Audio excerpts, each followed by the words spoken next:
Hi everyone, welcome to another episode of the Cloak Podcast. And my very special guest tonight is Vijay Pitchumani. How are you, Vijay? I'm good. Thanks for having me, Leo. Excellent. And thanks again for reaching out. And for our audience, Vijay and I got acquainted through the Forbes Technology Council. And Vijay was kind enough to reach out and say, hey, I'll be on your podcast. So let's go. And we're finally here after a few months. And hopefully this episode can come later on in the year. And Vijay, for people who don't know you, please give us an overview of you and who you are. Yeah, of course. So Vijay Pitchumani, I work at a company called Okta. In case folks aren't familiar with it, it's an identity and access management company.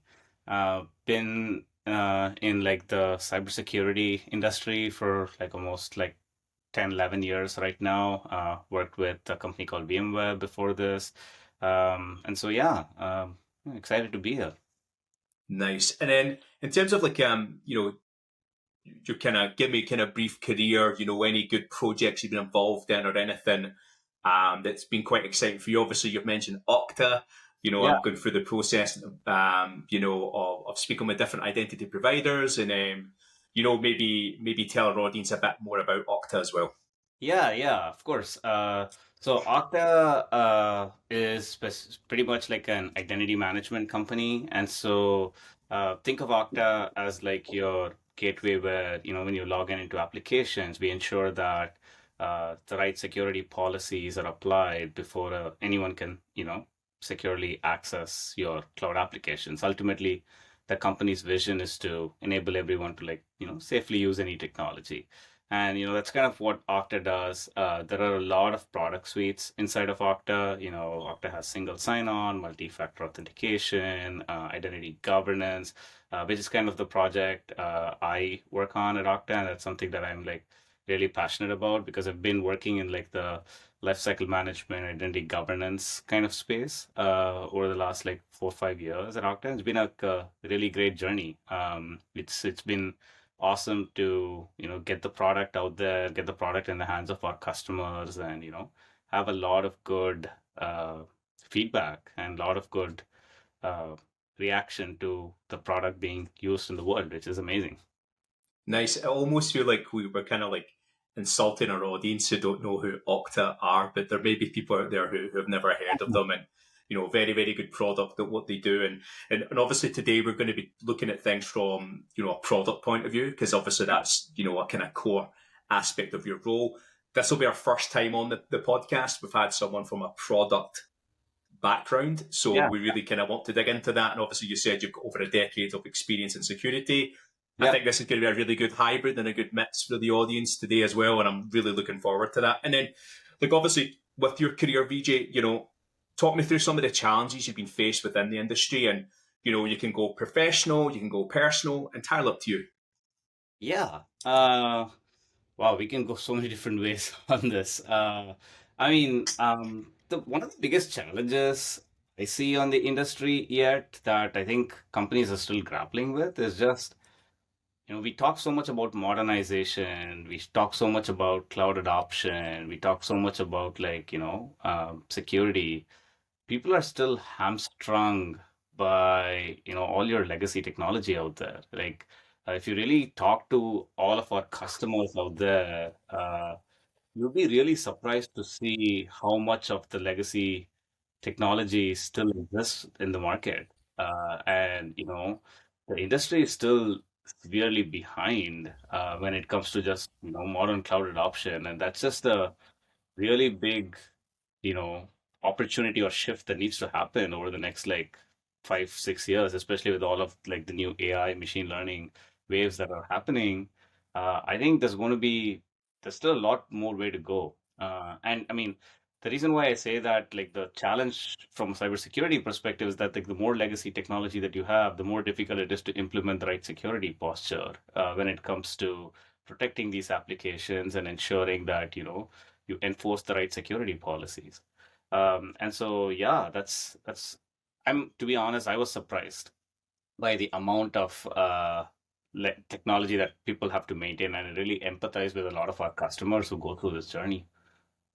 Yeah, I think it's interesting. Like identity management isn't sexy. It seems like no one wants to touch it, and that's probably why there's like this huge monolithic architecture, or it takes years for companies to migrate over. And I'm interested to get your point of view, VJ. Like, what are you seeing in terms of like biggest feedbacks from your customers, or like Yeah. biggest trends? Using your product mindset. Yeah. When you think about an identity governance perspective, like our customers, when I talk to a lot of our customers out there who want to implement governance, the fundamental problem customers have is, hey, like I want to implement automation for your potential joiner mover lever flows, which I'm sure you're familiar with. Yeah. Like I want to ensure that, I want to implement least privilege. I want to ensure that only the right people have access to the right applications. But then on the flip side, if you look at these applications, because they're legacy applications, they don't have the APIs for you to automate. And then people are still stuck in the world where you have data lying around in CSVs, and then you have to do like some kind of a manual audit, and then you still reach out to your managers for like giving them an Excel spreadsheet and be like, hey, let me know if people need access. So, that's this is like a very common trend that I see when it comes to identity management, where there's like, you know, people are really struggling to like get to that automation phase. And so that's like kind of something that I work a lot and something I'm passionate about, is to really help customers get to that security outcome Yeah. when it comes to governance. Yeah. And then where do you see like the future then of like identity governance? Like, do you envision some sort of a change in the industry? Because obviously we've got agentic AI. AI Yeah. is like a massive thing. Probably this year it will actually break through into like normal life, and Yeah. rather than people using AI to like cheat on exams, or or maybe use it to like write some code. Like is there any kind of? I'm good. I would like to get your point of view on it. Yeah. Yeah, using AI for the good stuff. But I mean, if you think about it from an identity management perspective, I think I view it in like three phases. Like the phase we are in right now, where you have the traditional way how identity governance is done. You have like so many of your different security vendors out there. Like on average, I think companies have like 50 to 60 security vendors to secure like their security posture. So that's kind of the state that we're in right now. If you fast forward, I think like 3, 4 years from now, I think you're really going to see a new set of vertically integrated security vendors who are going to offer like a lot of security offerings. So that's what something we call internally as unified security outcomes. And so, you're going to see like a new wave of, just the traditional identity management problems solved in a different way. So, for example, when you think about a joiner mover lever process, how can you move away from your traditional birthright policies to really more of an event driven, risk driven kind of policies? Like I think you're going to see a maturity of the industry to really, more of those vertically integrated technology and security platforms. I think that'll be your second wave. And then the third wave, I think, is like if you really think about, you mentioned agentic AIs, and now you really have to think about not just human beings, but then how do agents who will act on behalf of the humans, and then how do you manage the agents? Because at the end of the day, you still think about those agents as an impersonation problem, right? Yeah. Because the agents are going to run on your behalf. So how do you ensure that the agent has the right permissions? How do you ensure that the agent does not go rogue? And how do you ensure the agent only, access to the right data? So that's going to be like a really interesting problem to solve. I don't think we're there yet, and that's going to be like a really interesting wave of problems and opportunities in terms of how do you go rethink the space. It's almost like it's quite interesting. You mentioned the non-human component, like Yeah, the agents, how they get set up. Is it going to be like a non-human agent gateway, yeah, where like you pre-configure in it and then it deploys them? yeah, These bots can do various different things, and they can act as an identity conduit or a gateway or a gatekeeper. But do you think like there needs to be more education on this? Because like I think you know like a lot of people struggle with joiners, movers, levers, are back, least yeah, privilege. Sometimes they can pre-configure in like high res, HR system. Totally. Then be like, hey, David has these. This is what David's role is, and then that can be then connected to like an Okta type platform, and then it can associate and designate certain roles. But Yeah. I think the complex nature of it, just no one's ever got it right. And then it's like, do we need education? Then we have these non-human identities, Yeah. these other like SaaS shadow elements. But yeah, sorry, I'm waffling. But back to you, Vijay. Yeah, what do you think? Yeah, I mean, I think it's less. I mean, yes, education, but also awareness of like kind of like how what are the different ways how people are going to solve it, right? Like I think there's been RBAC, and we are all familiar with like the pain point of groups. Yeah. Like I know I've spoken to customers who've told me, "Hey, I have more groups than the actual human beings that are inside my organization, and it's just really difficult to manage groups." But then your groups acted like your roles, and then like you had your role-based access based on groups. We've actually had a lot of new innovation where you have newer ways to kind of move to an ABAC based model, like attribute based access control, as Yeah. to role based access control. And so the industry is at a place now where, with the right level of investment, you can actually move to an attribute based access control model. But that implies that there is an investment that you have to make to clean up some of your existing mess because you're not going to get it for free. And that's where I think customers grapple a lot, which is, hey, like, they're so afraid to kind of go and touch the existing like architecture that they have because it's just difficult. I don't know what's that. These have been built by people before me in the organization. I don't know what these groups are for, and like so that's going to be a jump. But then I do feel there needs to be an awareness on okay, how do we get from an RBAC based model more of an ABAC based model because I do believe that they drive better outcomes, and it's implied upon like security vendors out there to make that journey easy. And how do you get from RBAC to ABAC? Because I that's pretty much where I think where a lot of opportunity is. Like how do Yeah. you help people to get there? And then eventually you have to now also get to non-human identities because if you think about the non-human identity space, you think about service accounts a lot. You think about like your highly privileged accounts that just lie locally and that are not even federated. But that's today. Now we talked about agents, and now how do you think about like agents, API tokens, API interactions that are going to happen? Those are all like really interesting newer frontiers to go solve. So Yeah. And again, back to my point, people are scared to actually start that journey. But what we probably can say is once you do start it, you fix it. It's yeah, done. You never need to touch it again. Hopefully, yeah, unless you're like there's an M&A situation or you're going through I don't know a takeover or whatever may happen. Then you need to migrate solutions. But yeah. yeah, it's interesting, and I think you know from a product management point of view, when you're looking at these future problems to solve, do you go do like surveys with customers? Do you try and fix the problem before it becomes a problem? Like you're looking in a crystal ball? Yeah. Well, I mean, I wish I had, but it has to be a mix, right? Like, I mean, from a product management perspective, there's like two ways how we look at it. One is that you need to have legit problems to go solve because there's no point in me building software that people don't use. Because Yeah, absolutely. when we talk about problems and we talk about how do we go about solving these problems, like we have so many different avenues how we get that feedback. So one way is just people who use our product. We have avenues in product to share that feedback. I mean, I have a lot of relationships with a lot of my customers who've been like early adopters of our product. So I have like frequent check-ins with them. We have customers, we have meetings through so many different forums where we just go meet customers and get their feedback. You also have advisory boards.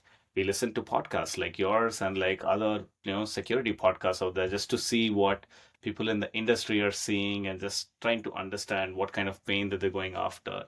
And so that those are like kind of the sources of input. And Yeah. then once you get that input, I think the real craft lies in, okay, how do you take that input and crystallize to build an innovative solution?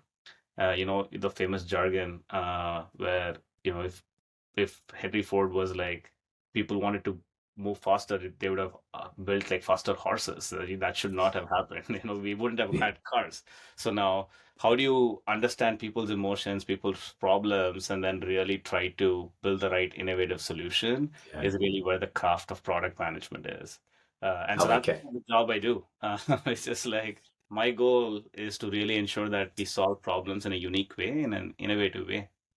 Nice. And then speaking of your actual role, what would you say is like the biggest challenge you currently like you go through in your role? I'd imagine it would be like Yeah. something like you're trying to implement or test or sandbox, certain kind of situations or like features or Yeah. unless it's just things like bureaucracy, that could be another thing that's in there. If you want to Well, like get an idea, yeah, I mean, I think the biggest challenge is like because I'm not in the industry actively implementing and rolling it out. So I'm more on the solutions provider side where yeah, I'm building products for like companies, right? And so sometimes I wish I can really get closer to like our customers' pain points and really develop that empathy. And that's yeah, really the biggest challenge because like in a short time span, you really have to build a lot of new products while also have a great understanding of the customer problems. And then like the biggest risks sometimes we have is just not fully understanding like the end-to-end pain points, right? And then that's where you end up with like product solutions or features that are not maybe the right fit. And so that's something I usually emphasize a lot with my team on, which is we really want to spend a lot of time writing out, mapping out the entire workflow of how the human experience is. Like, who's the person on the other side who's actually using the software? I want my team to always map out the journey. And I want that will get me closer to me building like a better product that solves the problem.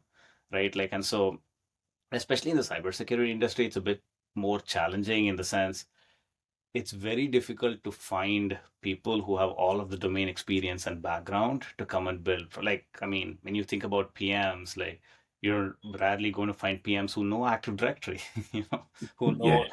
all of your legacy technology stack. And, so there's an onboarding time and effort that needs to be built in to really get people up to speed and really empathize with the pain points. So there's like the technical aspect and then the human aspect as well. Uh, Nice. I like it. yeah. It's good insight. And then, moving into that the topic you want to discuss that you feel needs relevance and clearing up within the industry. Yeah. Yeah. I mean, when you think about the topics so for me, I think one of the biggest things is, we talk a lot about security, right? And then if you really think about security, and I'm not saying this because I'm from Okta, but this is just in general. If the entire industry has evolved, if you look back like 15 years ago, security was basically VPN, right? And like the network was like the perimeter. And then if we fast forward like 5 years from there, we really moved from the network layer to more of the device layer. And there was like this Yeah. entire wave of mobile devices and desktops and PCs where we were like, okay, we wanted to manage at the edge. And now we've really come to a place where identity is like becoming like a critical layer. And it's really because like think about all of the phishing attacks that happen with people, and it's very easy to social engineer and really, compromise security. And so from a security perspective, I think it's primarily important for companies to secure all of your identities and really ensure that, the identities are protected, they're able to securely access applications, you have the right policies in place that are identity centric. And, it's pretty much across in the industry, like, you pretty much that's a tagline across so many companies out there. It's like identity driven security. And so I think that's one awareness that I think we should drive in the broader industry overall, which is how do you rethink your security posture through identity? And do you think that like zero trust network, zero trust architecture, do you Yeah, think that that's trying to solve that by assuming that any identity coming in should not be trusted until verified? yeah, But I'm like, I don't think it's really landed zero trust. It's obviously been out for a couple of years now. Is it another big industry buzzword? But, Yeah. having been in a company that's had a team that's implemented that, it was actually quite painful. But once Yeah. you get it up and running, it's like, is that everything resolved? People, like, let's say your executive sponsors or the people that sign off your budget, they may just assume that it's done. So Yeah. I'm interested, like, to get your point of view on that. Yeah. I mean, that's an interesting angle because I think when you think about zero trust, you can easily get like in between the outcome and the implementation, the how, Yeah. right? And majority of the times I've seen customers be like, "Hey, I want to do zero trust. Like, how can you help me do zero?" I'm like, you don't want to do zero trust. You actually want to achieve zero trust, right? And Yeah, then your yeah, yeah. outcome is like That's a zero, good take. I like that. I like that. right? Like, and so when I talk to my customers, I'm like, okay, your ultimate outcome is to ensure that only the right people get access to the applications, which is pretty much what is zero trust, right? And so then when you flip the table and change the landscape of the conversation, then people's eyes open. People are like, oh, that's a okay. Now, how do I help me get there? And then you then talk about, well, let's talk about your applications. Let's talk about your identities. Let's talk about not just your employee identities. Let's talk about your partner identities. Let's talk about all of your attack vectors and the risk factors that are out there.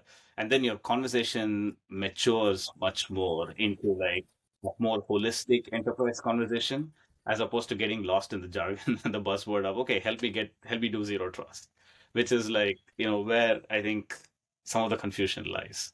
Yeah.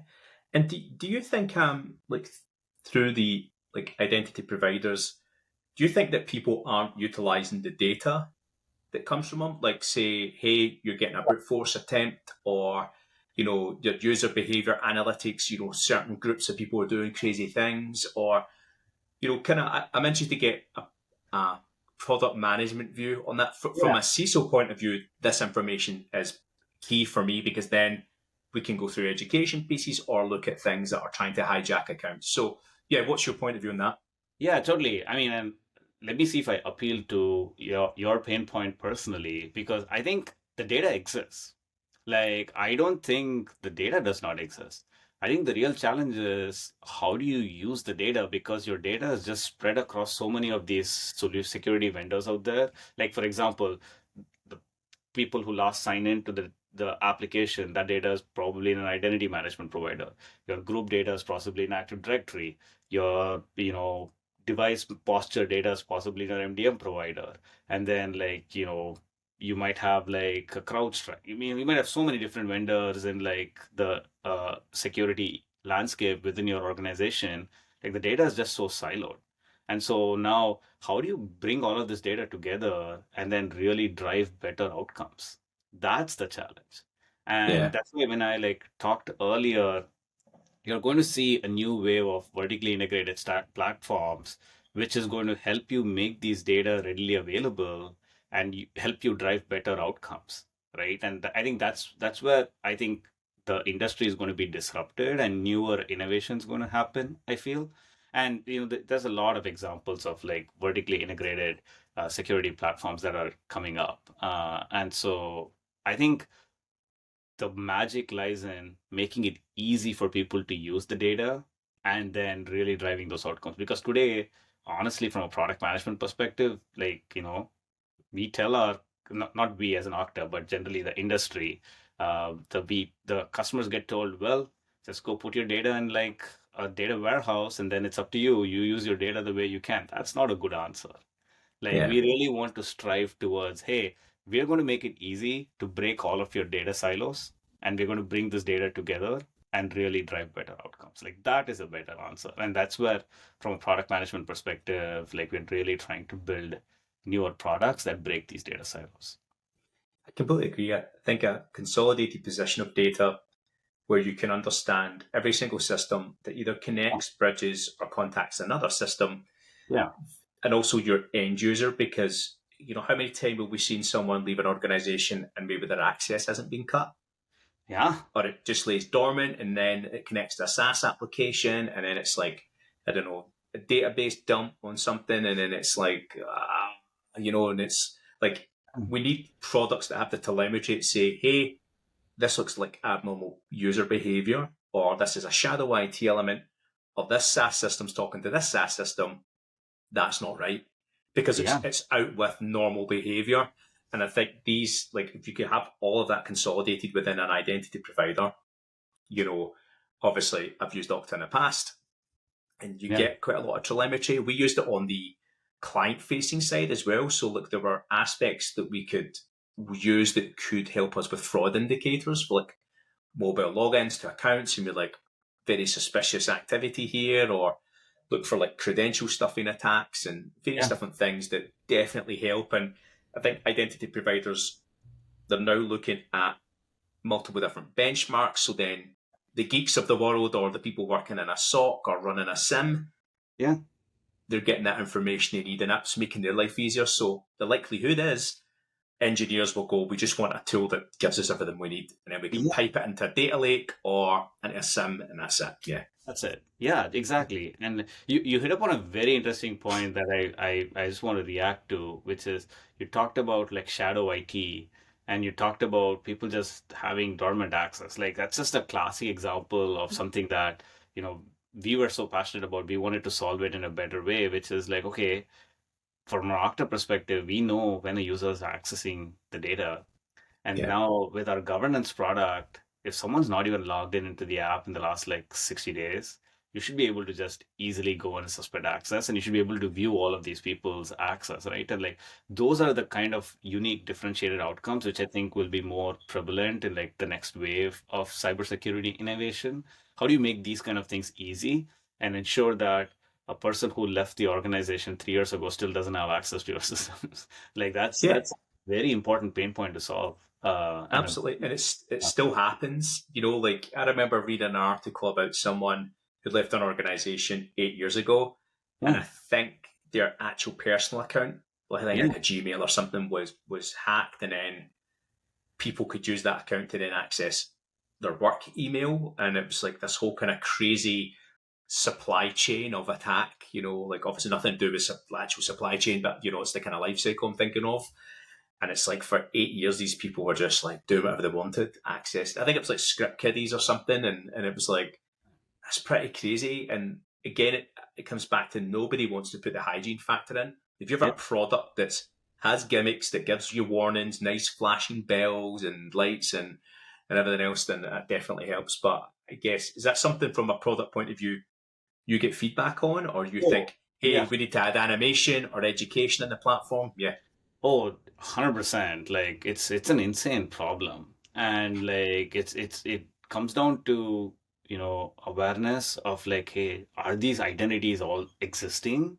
Like help me flag it, because like, people don't even know.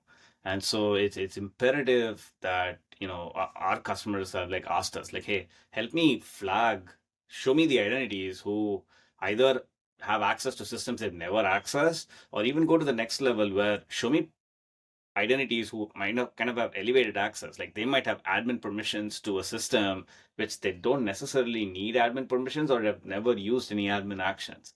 So how do you ensure that you get to that least privileged outcome is like a really big pain point. And a lot of our customers like keep asking us for this. This is a problem that, it's still a work in progress to be solved. Yeah, I'm seeing a lot of products now getting to a point where they're simplifying it, like almost like childlike, where like if I want to review the lifecycle access of something, it's literally taking you through each click, Like, almost like if you were using Figma, yeah, like kind of going through the design principle, and it's like literally like something gimmicky. I don't know why I just thought of a mushroom there. I don't know. It's late, so and it's literally like click here. so Like almost like a guide, like if you're playing a Nintendo game and it's like, taking you through it. I think that's where products really miss a trick, because not everyone's going to be like, I don't know, a sysadmin or identity engineer, or IAM engineer, sorry. And it's like, you might get someone who's a CISO who might not be technical, or a head of security whose discipline is in like GRC or something, and they need to manage these tools and they don't know how to do it. And I'm interested, like, is there like educational modules and stuff within Okta? Like, meaning like if you need to troubleshoot rather than phoning up an account manager or customer Yeah, support. yeah. Yeah, Yeah. So, I mean, inside of Okta, I mean, of course, we have our training modules that customers can just use to get familiar with the platform yeah, overall. One thing that we're also trying to focus on, I mean, especially with AI, it allows us to do this is, it helps us make troubleshooting easier. yeah, Like we recently introduced something which we called Log Investigator, which effectively helps you to ask simple questions or queries and helps us parse through the entire bank of data that exists in the logs and really ensure that we make troubleshooting easier. So that's like a next way of making troubleshooting easier and getting self-service done as opposed to yeah, just relying on support tickets, and then reducing the cycle time is like a really big thing. And then within in product, there's a lot of new capabilities which flags kind of the risks, flags kind of the analytics, so that it's just apparently obvious that, hey, here are like the risky identities, here are the risky applications, let's go remediate them. And you really get a good understanding of your entire posture.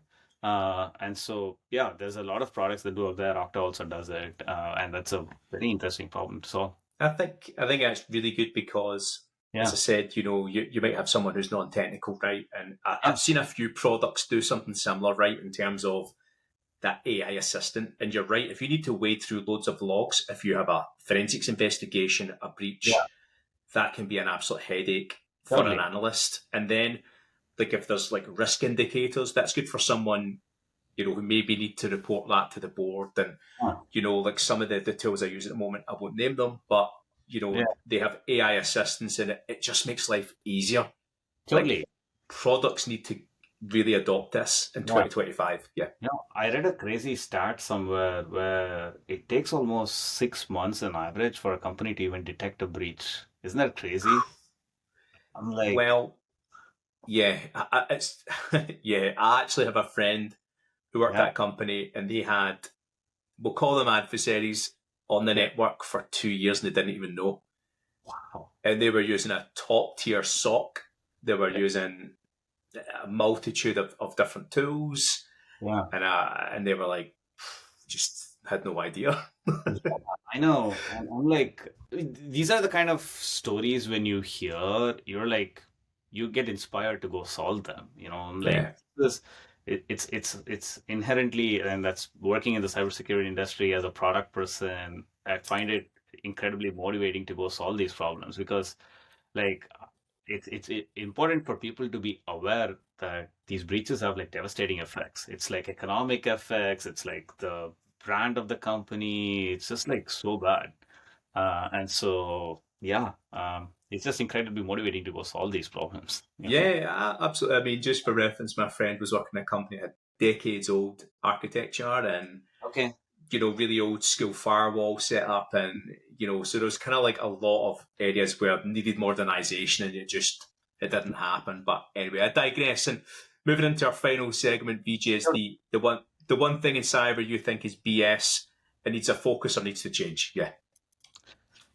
Uh, I mean, um, I think don't I we spoke about buzzwords and jargons a lot, and I would say, I mean, don't fall for all the buzzwords. Yeah. Like, ask your vendors, ask your cybersecurity providers, what's the real value? Like, what is the outcomes that you want to drive? And are those the right outcomes for your organization? Yeah. Because like I mean, zero trust, I get it, like trust me, like I'm a huge advocate of zero trust, but at the end of the day there's also the flip side of it, which is everyone's a zero trust like provider at this point. I'm like, okay, so what's the special sauce? Like, what is the true value that people can add? And I think that's where I call BS, which is like, don't fall for all of these buzzwords. Have like real meaningful conversations in terms of how someone can solve your problem, and then how did they uniquely solve the problem, and how are they better than like the options that are available in the market. I think those are the conversations. I'm talking purely as a product person because I would love for my customers to ask me these questions, which is where the real conversation happens. And so, yeah, that would be my my answer. Yeah. I think that's really good advice. And what people forget sometimes is you can do a trial, you can do a proof of concept. Then you can speak with someone on the customer success team or the product side, where you can say, hey, this is our actual problem. Is this a feature within the product, or is this something on the roadmap? And then people come back and say, well, actually, we're releasing 2.0 in a week and it's actually got that feature. And then it's like, great, it helps you solve that problem rather than getting 6 months in a contract and then you realize like, we've wasted money here, and then it becomes a huge headache. And then you just leave it as shelfware and never use it. And then you get into these contractual problems where you're like, you've signed a 3-year deal without like even knowing what the product is.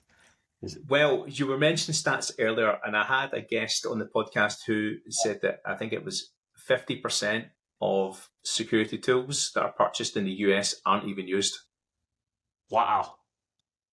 Yeah. Yeah. Oh my God.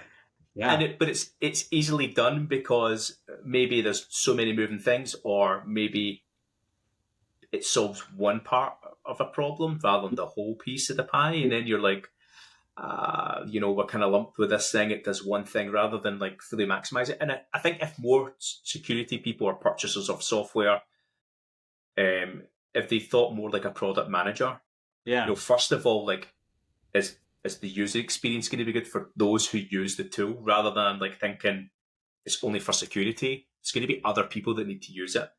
Then the whole, like the implementation of it, the ease of use, the ease of management and upkeep. Yeah. Then what's your actual problem? So we use like architect design reviews, and we're quite heavy in artifacts and master security team, and we actually like, what are we trying to do here? Totally. Who are the market players? What box is it going to tick? Because again, like how many times have you probably experienced in the past as well when you've purchased things and you're like, or you've inherited things and you're like, this isn't even fit for purpose. And is there any recommendations you would give to people before we wrap up that you would say like to help them understand the problem from a product point of view? Yeah, I mean, just the best thing, you kind of gave away the answer in the previous one. I would say no, it's good. Test out the product, do a proof of concept, because many times I find customers who come with a pre-prepared mindset of just doing some research and be like, hey, let's say I'm looking for a governance vendor because I'm in the governance space. I can talk about it. I'm looking for a governance vendor. I want the governance vendor to have these checkboxes. And then if they have these checkboxes, those are the vendors I'm going to go with. That's like a good approach. But I think a better approach could be graduate from just looking at the checkboxes and be like, I honestly don't care about the checkboxes. Here are a set of problems that I want you to solve. Show me how your product can solve these problems. Yeah. And then if you solve these problems, then you are a good fit. Because my advice would be graduate from looking at the individual capabilities itself and graduate towards outcomes. Yeah. And in product management terms, we call it scenario-driven development, because at the end of the day, we don't want to build features. We want to solve problems for customers. And the same way, my advice for customers would be, don't look for individual features, bells and whistles. Look more for like, here are like the outcomes I want to solve. Hey, solution provider, can you go solve these outcomes? Do a proof of concept. That's what's going to get you real faster time to value and really help you like get successfully deployed and get value out of the product. I love it. It's sage advice, Vijay, and I think a lot of people will take that in and go, that's actually a kind of really good way of looking at it, rather than thinking like an engineer. Yeah. Think from a product point of view, because you've got so many stakeholders in an organization that either need to approve, sign off, or use that tool, or be part of that life cycle, or be an end user of the product. So, yeah, Vijay, thank you so much for your time. Everyone, please like, share, subscribe. We'll try and get this episode out later on in the year. I can't believe I'm saying that in January, but again, Vijay, thank you so much for your time. Thanks for reaching out to me. And again, thank you so much. Yeah, absolute pleasure. Cheers, Leo. Take Cheers. care. Bye.